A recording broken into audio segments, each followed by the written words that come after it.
Well, they're perhaps a silent group of people, but they do so much in the community, including at last week's Corporate Challenge.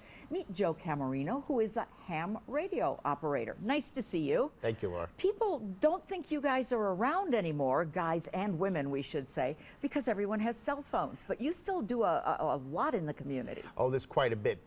Just in Onondaga County, we have over 1,600 ham radio operators Really? that you would never expect to see here. And we have many groups that do a lot of public service work and work in the community, working in relationship to the county, and groups that have events. And we provide communications when the cell phones fail or in areas where cell phone coverage is not possible.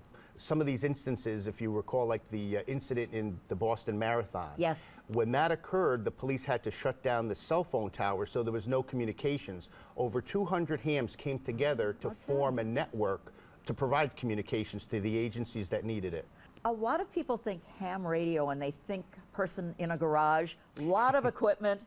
You have an example of the kind of equipment you use, and it's very small. Yes, this is what they call a handheld, and it is a ham radio. It operates on 2 bands.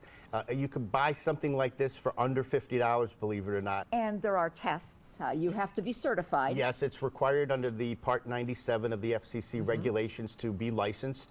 You have to take a test. There are 3 levels: a technician, a general, and the extra now.